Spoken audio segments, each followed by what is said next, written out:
աշխարհներ գրավում, լիամետրաժ եւ կարճամետրաժ ֆիլմերի սցենարներ գրելու գործներ յուրացնում։ Իսկ ապրուստը սոցիալական հարթակների համար գովազդի սցենարներ գրելով էր վաստակում։ Երբ արդեն Հայաստանում հաստատվեց ամեն ինչ մեկտեղեց մի հարթակում։ Գրիգորի Կարելսկի։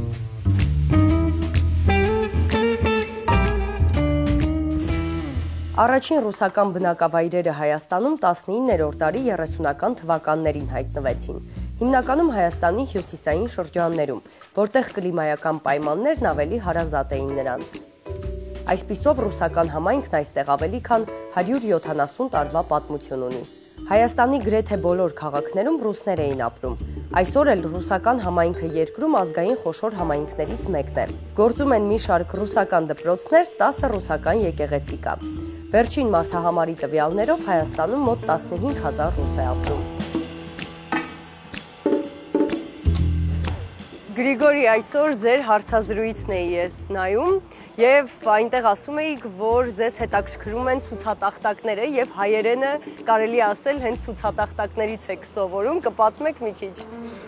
Да, вы знаете, в табличке это вообще... Գիտեք, ընդհանուր առմամբ ցուցանակները շատ հետաքրքիր են, քանի որ դրանց միջոցով քաղաքը կարծես խոսի քեզ հետ։ Կարծես պատմի, թե ովքեր են ապրել այս շենքում, ինչով են զբաղվել։ Քանի որ Երևանում բազմաթիվ ցուցանակներ գրված են եւ անգլերենով, եւ ռուսերենով, շատ հեշտ է համեմատել տառերը եւ հասկանալ, թե ինչ է գրված։ Այստեղ միայն հայերենով է, բայց ես արդեն կարող եմ կարդալ, որ այստեղ գրված է Կորյուն Հակոբյան, որն այս տանն է ապրել մինչև 1994 թվականը։ Փողոցներում ուշադիր եք լինում այլ ցուցատախտակներին։ На улицах Еревана мне интересно вообще. Երևանի փողոցներում ինձ հետաքրքրում է ամեն ինչ, ոչ միայն հուշատախտակները, այլև արտաքին գովազդը։ Նորից եմ ասում, Երևանը շատ տրամադրող քաղաք է։ Այն միշտ փորձում է ձեզ հետ ինչ-որ բանի մասին խոսել։ Դա կարող է լինել գրաֆիտի, կարող է լինել ինչ-որ քանդակ, նկար։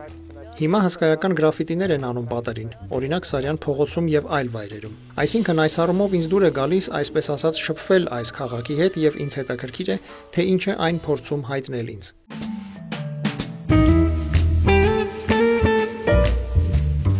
Այ ինչը գրավեց ձեզ Երևանում, որ որոշեցիք մնալ այստեղ։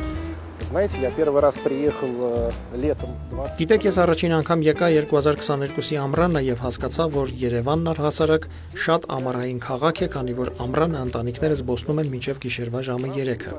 Մարդիկ նստում են պատշգամբներում, անմիջապես հասկանում ես, որ սա շատ ուրախ, շատ ակտիվ կյանք ունեցող քաղաք է։ Ընկերներիցս մեկն ասում է, որ ամեն քաղաք իր հայեցակարգն ու խնդիրներն ունի։ Իսկ Երևանը նա բնորոշում է որպես երջանկության քաղաք։ Ես ընդհանուր առմամբ համաձայն եմ այս մտքի հետ։ Երևանը քաղաք է, որտեղ կարելի է եւ պետք է երջանիկ լինել։ 3 օրում ես իսկապես սիրահարվեցի քաղաքին ու որոշեցի, որ պետք է մնամ այստեղ։ Потом уже принял решение здесь оставаться. Այ մի քանի տարի է, ինչ արդեն այստեղ եք ապրում, էլի նույն կարծիքին եք։ Вы знаете, в современном мире... Գիտեք, ժամանակակից աշխարհում դժվար է որևէ բան խոստանալ։ Բայց իհարկե առայժմ ես այստեղ եմ, քանի որ իմ աշխատանքն է այստեղ, ընտանիքս, ընկերներս, իմ կյանքի գործը նույնպես այստեղ են այս պահին։ Ուստի ես էլ եմ այստեղ։ Ձեզ երջանիկ եք զգում։ Я думаю... Ես երջանիկ եմ այնքան, որքան հնարավոր չէր լինել այլ վայրում։ Գրիգորի Կարելսկին 2022 թվականին Հայաստան եկավ եւ մնաց։ Սիրելի հոբբին սեփական գործի վերածելու հնարավորություն այստեղ ունեցավ։ Я переехал сюда в 22 году. Ես Երևան տեղափոխվել եմ Վրաստանից 2022 թվականին, որտեղ նախկինում որոշ ժամանակ ապրել եմ, սակայն Վրաստանում մասնագիտական գործունեության դաշտ չձևավորվեց ինձ համար։ Առաջին անգամ 3 օրով եկա այստեղ։ 2 շաբաթ Դիլիջանում անցկացրինք եւ 3 օրով ընտանիքով եկանք Երևան։ Ես ուղղակի սիրահարվեցի քաղաքին։ Հունիսն էր, մարդիկ շրջում էին բացօթյա տարածքներում, արևը շողում էր, ամենուրեք ծաղիկներ էին ու կանաչ։ Եվ ես անմիջապես զգացի կյանքի զարկերակը։ Ինձ իսկապես շատ դուր եկավ այստեղ։ Իսկ հետո սկսեցի մտածել, թե ինչ կարող եմ անել այստեղ։ Մի քանի անգամ վերադառնալուց հետո վերջնականապես տեղափոխվեցի այստեղ 2022-ի ամռան վերջում։ Գրիգորին Օլեգ Դորմանի ղեկավարությամբ Մոսկվայի նոր կինոյի դպրոցում սցենարիստի հմտություններ է ուսանել։ Ռուսաստանի հումանիտար գիտությունների պետական համալսարանում բանասիրություն եւ նորագույն ռուս գրականություն։ Տարիներ առաջ Մոսկվայի գրախանութներից մեկում վաճառող է աշխատել։ Այդ փորձը կինոյի եւ գրականության հետ կապված երազանքն իրականացնելու համար պետք եկավ։ Երևանի սրտում միջմշակութային կենտրոն է ստեղծել, որտեղ ընթերցողն իր ուզած գիրքը կարող է գնել կամ պարզապես տեղում կարդալ։ Երկու տարբերակն էլ ընդունելի են այստեղ։ Ժամանակակից հայ, ռուս եւ արտասահմանյան գրականություն կա, նաեւ լավ երաժշտություն։ На мой взгляд, любое проявление... Իմ կարծիքով արվեստի բոլոր դրսևորումները փոխկապակցված են։ Կինոն բազմաշերտ ժանր է, որը ներառում է գրականություն, լուսանկարչություն եւ երաժշտություն։ Իմ այս նախաձեռնությունն էլ միավորում է տարբեր ոլորտներ։ Այնպես որ ես չեմ տարանջատում արձակը, պոեզիան, կինոն, լուսանկարչությունը, գեղանկարչությունը, երաժշտությունը։ Այս հարկի տակ ամեն ինչ միավորված է կարծես։ Ձեռներեցության մեջ նույնպես հնարավոր է ստեղծագործական մոտեցում։ Ես նախկինում կինոդրամատուրգիայի ոլորտում եմ աշխատել եւ շատերն են ինձ հարցնում. արդյոք չեմ ուզում վերադառնալ եւ կրկին զբաղվել դրանով։ Ես ասում եմ, որ ես նույն բանն եմ անում, պարզապես իրական կյանքում։ Սա եւս սցենարագրություն է, բայց իրականության մասին։ Սա նույն գործունեությունն է մի փոքր այլ ձևաչափով։ Այնպես որ ես հաստատ տարբերություն չեմ դնում ստեղծագործելու եւ գործարարության միջև։ Точно не делаю никаких различий между творчеством и бизнесом.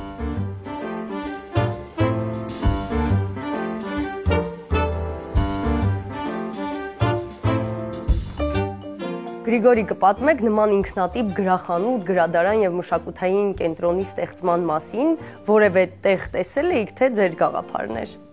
Вы знаете, такой формат уже давно прижился. Նման ձևաչափը վաղուց արդեն արմատավորվել է Եվրոպայում, Ռուսաստանում, Մոսկվայում։ Իմ ընտանիքը նման նախագծերի հետ առնչվելու մեծ փորձ ունի։ 2000-е годы было... Օրինակ 2000-ականներին կար Միացյալ հումանիտար հրատարակչություն, որն իր մեջ ներառում էր գրախանութ, համերգային վայր, ռեստորան, բար, հրատարակչություն, այդ ամենը միասին։ Իսկ նման տարածքների նպատակը ոչ թե տարածքն է, այլ դրա շուրջ ձևավորվող համայնքը։ Այսինքն ամենակարևորը այն մարդիկ են, որոնք գալիս են այստեղ, ժամանակ են անցկացնում, որոնք ելույթ են ունենում այստեղ, ինչ-որ բան են պատմում, հանդիպում են այլ մարդկանց հետ։ Եվ նման նախագծերի շուրջ ձևավորված համայնքը առանցքային բաղադրիչն է այսպիսի վայրերի։ Այստեղ ճարտարապետներ, գրողներ, լրագրողներ են գալիս եւ հայեր, եւ ռուսներ, ինչպես նաեւ մարդիկ աշխարհի տարբեր ծայրերից։ Հիմնականում ինչ գրականություն կա գրադարակներում։ Знаете, вот этот наш основной стеллаж, это в основном... Այս հիմնական գրադարակում առավելապես ճարտարապետության, պատմության, փիլիսոփայության, արվեստի, կինոյի վերաբերյալ գրականություն է, այսինքն գիտահանրամատչելի, ոչ գեղարվեստական գրքեր։ Բայց մենք ունենք նաև գեղարվեստական գրականություն հայերենով, անգլերենով, ռուսերենով։ Մանկական գրականություն կա, պատկերազարդ ալբոմներ ունենք։ Հենց սա է մեր ուշադրության կենտրոնում։ Ինչն է ամենից շատ վաճառվում։ Вы знаете, в зависимости... Գիտեք, դա կախված է այն բանից, թե տվյալ պահին ինչ է հետաքրքրում հասարակությանը։ Օրինակ, ճարտարապետության մասին գրքերը Երևանում միշտ շատ լավ են վաճառվում, որովհետև Երևանում ճարտարապետության նկատմամբ որոշակի պաշտամունք կա։ Այո, Երևանը հարուստ ճարտարապետությամբ քաղաք է։ Ծանոթներիցս մեկն ասել է ինձ, որ ուսումնասիրություն է անցկացրել եւ պարզել, որ աշխարհում չկա մի քաղաք, որտեղ գլխավոր հրապարակներից մեկում ոչ թե զորավարի, թագավորի, գրողի, այլ ճարտարապետի հուշարձանը լինի։ Ալեքսանդր Թամանյանը առանցքային կերպար է այս քաղաքում։ Այնպես որ իհարկե ճարտարապետությունը կարևոր դեր է խաղում։ Գեղարվեստական գրականությունը առհասարակ միշտ լավ է վաճառվում, հատկապես արձակը, իսկ պոեզիան սովորաբար ավելի վատ է վաճառվում։ Արվեստի, կինոյի մասին գրքերը եւ իհարկե նորույթները միշտ էլ լավ են վաճառվում։ Հատկապես եթե հենց հեղինակն է գալիս գիրքը ներկայացնելու, այդ ժամանակ վաճառքի ցուցանիշներն անհամեմատ բարձր են։ Այնտեղ ունենք ցուցահանդեսների համար նախատեսված տարածք, որտեղ անցկացվում են հայ, ռուս եւ եվրոպացի տարբեր նկարիչների աշխատանքների ցուցադրությունները։ Սովորաբար դրանք ժամանակավոր ցուցահանդես վաճառքներ են, որոնք 2 շաբաթ են տևում։ Ահա, ինչպես արդեն ասացի, մեր հիմնական գրադարակն է, որտեղ ճարտարապետության, արվեստի, փիլիսոփայության, պատմության, կինոյի մասին եւ այլ գրքեր են։ Այն, ինչ ես ուզում էի ցուցադրել հենց սկզբից, ջազը Հայաստանում գիրքն էր, որի հեղինակն է Արմեն Թութունջյանը Չիկոն։ Գիրքն այս տարի լույս է տեսել անգլերենով։ Հրատարակվել է գրքի նոր տարբերակը պատկերներով եւ QR կոդերով։ Այդ առիթով մենք մեծ շնորհանդես էինք կազմակերպել, որն ուղեկցվում էր համերգով։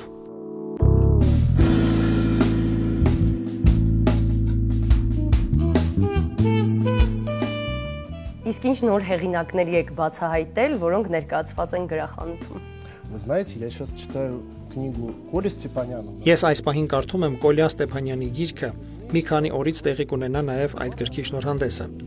Շատ հուզիչ հուշեր են զետեղված գրքում։ Այն Ռուսաստանում է տպագրվել, բայց հիմա հայ հրատարակիչ եւ թարգմանիչ են փնտրում։ Սա Մոսկվայում ապրող հայի հուշեր են, որը կամավոր մասնակցել է Արցախյան երկրորդ պատերազմին, կորցրել է 2 ոտքը եւ գրել է շատ հուզիչ մարդասիրական վեպ պատերազմի եւ ընկերության մասին։ Դա այն է, ինչ կոչվում է autofiction, ինչը նշանակում է, որ ինչ որ բան կարող է եւ հորինված լինել, բայց պատմության հիմքում անձնական փորձն է։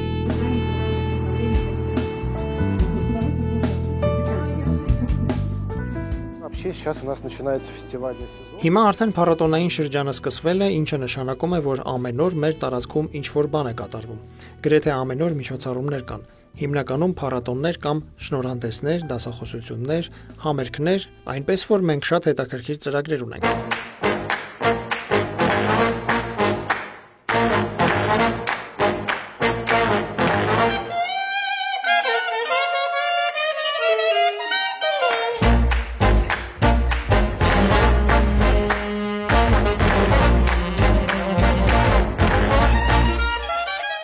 Գրիշայի հետ մենք ծանոթացել ենք 2 տարի է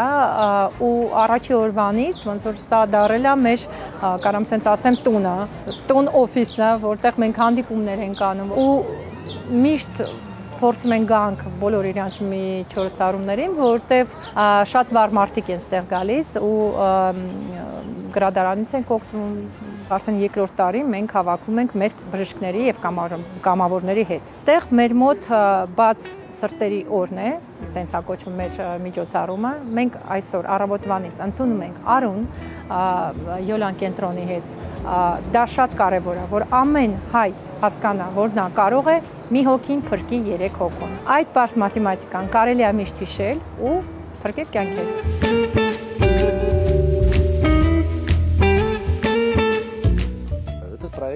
Ես այս նախագիծն իրականացնում եմ մայրիկիս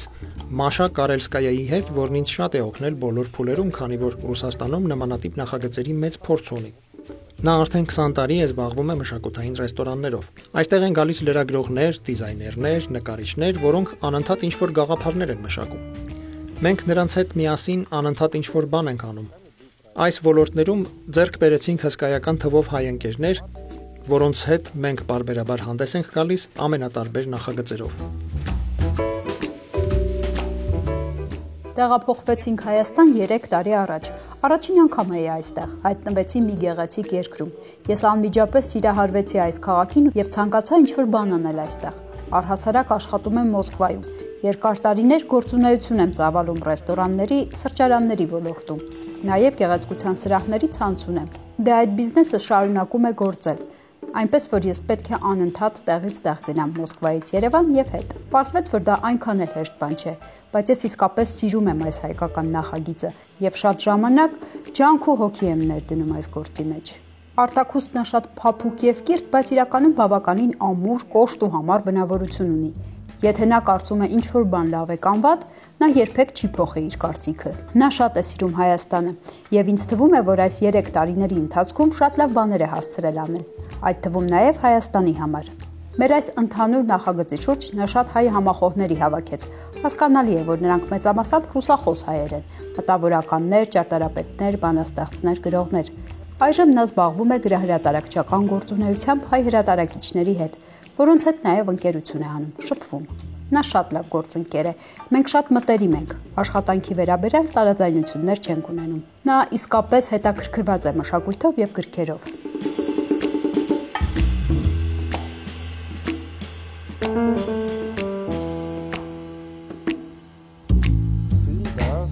Տղաս այստեղ է առաջին դասարան գնացել։ Ռուսական դպրոց է հաճախում, որտեղ հայերեն են սովորում, բայց ուսուցման հիմնական լեզուն ռուսերենն է։ Հիմա արդեն 9 տարեկան է։ Այո, շուտով կավարտի 3-րդ դասարանը։ Դե ես կարծում եմ, որ ամեն դեպքում դժվար է, երբ միաժամանակ փոխում ես ապրելու վայրը եւ նոր կյանք ես սկսում։ Առաջին անգամ դպրոց պետք է գնաս։ Հենց դրա համար էլ մենք ընտրեցինք ռուսական դպրոց, որպեսզի անցումը այդքան կտրուկ չլինի։ Նրան շատ է դուր գալիս այստեղ։ Մենք միասին շրջել ենք երկրի մեծ մասով, անընդհատ ինչ-որ նոր վայրեր ենք այցելում։ Նա ինձնից լավ է հայերեն խոսում, քանի որ դպրոցում սովորում է լեզուն։ Ինձ թվում է, որ նա այստեղ իրեն լավ է զգում։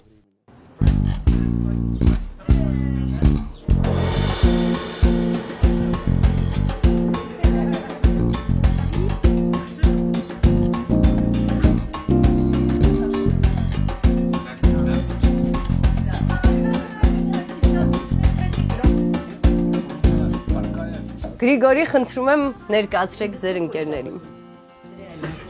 Давайте вас познакомлю. Это Սա Սաշա Լիվերգանտն է, լրագրողը եւ մեր լավ գործընկերը։ Հրատարակիչ Ռուբեն Իշխանյանը մեր լավ ընկերն է։ Աննա Կոչուրովսկայան, լրագրող, մեր լավ ընկերը, Իգոր Գուրովիչ, նկարիչ, դիզայներ եւ Մաշա Կարելսկայան, իմ մայրը, գործընկերը եւ պարզապես իմ լավ ընկերը։ Եվ իմ լավագույն ընկերը Մարկ Գրիգորյանը։ Ես շատ ուրախ եմ, որովհետև ոմանց էլ ես եմ ճանաչում այս սեղանի շուրջ եւ Ռուբեն, երևի թե ձեզնից սկսենք, ինչպես եք հանդիպել դուք Գրիգորի հետ, ինչպես եք ծանոթացել եւ ինչպես տեսնում եմ արդեն ընկերացել եք։ Դա եղել է 3 տարի առաջ, ինձ ընկեց Ալեքսանդր Լիվերգանտը, ասեց գիտես, ունեմ ընկեր, որը ուզում է գրախանութ բացի, ու ինքը Երևանում է, կարաք հանդիպենք, ասի չենք կարա հանդիպենք, որտեղ գնում եմ Մոսկվա։ Ու Գրիշան եկավ Մոսկվայում, ինքն էլ լերետ 2 օրից թռնում էր Մոսկվա, եկավ Մոսկվա ու մենք հանդիպեցինք ու շատ երկար հարցնում էր ոնց է Հայաստանում գրականության շուկան, ոնց է հրատարակությունները, ոնց է գրախանութը եւ այլն եւ այլն։ Ես այնց Մոսկվայի մասշտաբներով, որ ինքն է պատկերացնում, մի քիչ տարբերվող են, էլի մեր ասպարեզը։ Ես ասում եմ, Գրիշ, ճիշտ է ասեմ քեզ, թե առաջին անգամ ես ինձ տեսնում, թե քեզ սկսեմ խաբել ու բան, ասում եմ, չէ, ճիշտ է ասա, մեկ ընկերանալու ենք։ Այդտենց էլ ստացվեց,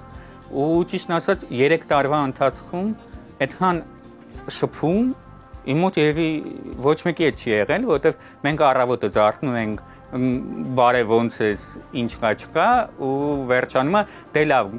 այսօր գնում եմ հանգստանալու, բա կխոսանք։ Ու այդ 3 տարվա ընթացքում ամեն օր։ Ու այնպես ստացվեց, որ բոլորը ով այս սեղանի շուրջ հավաքված են, իրանք ընկերներ են ու մի հատ ընտանիք է ստեղծվել։ Ոչ թե ընկերներ, այլ ընտանիք է։ Мы знакомы очень давно, потому что я дружу с Машей. Մենք իրար շատ վաղուց ենք ճանաչում, քանի որ Մաշայի հետ ընկերություն եմ անում, հետևաբար Գրիշային էլ եմ ճանաչում, բայց իրականում այստեղ ենք ընկերացել։ Հետաքրքիրն այն է, որ մեր տարիքային տարբերությունն ընդհանրապես չի զգացվում։ Գրիշայի շնորհիվ գոյություն ունի այս վայրը, եւ մենք էլ ենք այստեղ գտնվում։ Այն մեզ համար դարձել է Երևանի եւ մեր այստեղի կյանքի բնականon ընթացքի մի մասը։ Մենք չենք կարող պատկերացնել մեր կյանքը առանց այս վայրի, բայց Գրիշան ինձ համար օրինակ դարձել է նաև էքսկուրսավար Կոնդ թաղամասում, քանի որ նա չափազանց սիրում է Կոնդը եւ ընդհանրապես տիպիկ տեղական ճարտարապետության սիրահար է։ Անյա, դու կարծես ամենավաղուցն եք ճանաչում Գրիշային, այ հետաքրքիր է Գրիշան Հայաստանում եւ Հայաստանից դուրս։ Նույն մարդն է, թե փոխվել է որոշակիորեն եւ եթե այո, ինչպես։ Это прекрасный вопрос. Հիանալի հարց է։ Մենք բոլորս վստահ էինք, որ նա հրաշալի սցենարիստ է եւ հստակ գիտեինք, որ նա գործարարի ունակություններ չունի եւ միայն այստեղ պարզվեց, որ նա նաեւ հրաշալի գործարար կարող է լինել։ Գալ Հայաստան 3 տարի առաջ ու Հայաստանում բացել միջավայր, որը հաջողություն է ունենում, դա իրականում շատ դժվար է։ Մենք հայերս չենք կարողանում ադապտացվենք շատ հաճախ։ Ավելին ասեմ, Գրիշան կարողանում է, մենք իրականում շատ տարբեր ենք։ Մենք ունենք մշակութային տարբերություն, ես հայ եմ, ինքը ռուս է, հա, բայց ինքը կարողանում են գտնի կետեր, որտեղ մենք միասին ենք ու որտեղ մենք կարողանում ենք իրար լավ հասկանալ։ Այսինքն ինքը կարողանում է ադապտացվել ու կարողանում է աճել նայած շրջապատի ընկալելով, որ տարբերություն կա եւ այլն։ Ես դեռ չեմ հանդիպել իմ կյանքում, որ գիտեք, այսինքն 5 րոպեվա մեջ ինձ ասեն գիրք գրի ու ես համաձայնվեմ։ Ինքն է արել։ Դա ինքն է։ Հա, եկավ ինչ որ մի պահ եկավ, գրեց ինձ, իսկ մենք կարող ենք հանդիպել թե չէ։ Ես չգիտեմ ինչի ասացի, այո, մենք հանդիպեցինք եւ Գրիշան այսինքն 5 րոպեում ասեց, ես ուզում եմ դու գիրք գրես, ես համաձայնվեցի ու արդեն կեսը գրել եմ։ Ինչի մասին է ձեր գիրքը։ Գիրքը իմ լրագրողական կյանքի մասին է եւ թե եթե կարճ ինչպես էի ես աշխատում BBC-ում։ Այդտենց եւ կեսը արդեն գրել եմ, Աստված տա, շուտով կվերջացնեմ։ Իմ կարծիքով դու դարձել ես Երևանի բնապատկերի լիարժեք մասը։ Դե առաջարկում եմ խմենք Գրիշայի եւ բոլորիդ համար։ если бы мне нужно было определить Ереван одним словом. Եթե մեկ բառով բնորոշելու լինեի Երևանը, ապա կասեի, որ այն շատ աշխուժ քաղաք է։ Կենդանի օրգանիզմի նման մշտապես փոփոխվող քաղաք է, որն ամեն օր զարգանում ու փոխակերպվում է։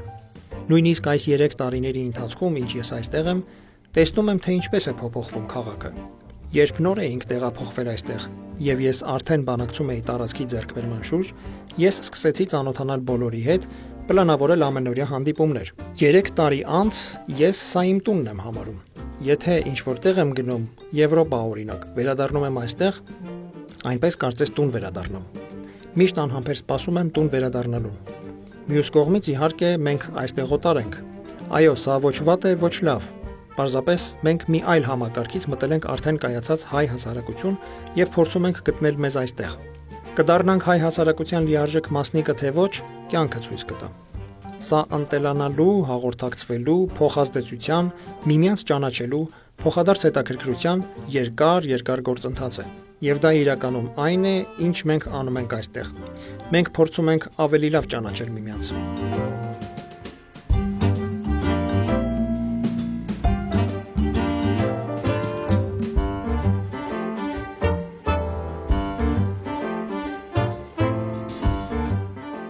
Երևանում երազանքն իրականացրեց եւ Երևանի կենտրոնում միջմշակութային խաչմերուկ ստեղծեց։ Դրանով կյանքը մեր քաղաքի հետ կապեց։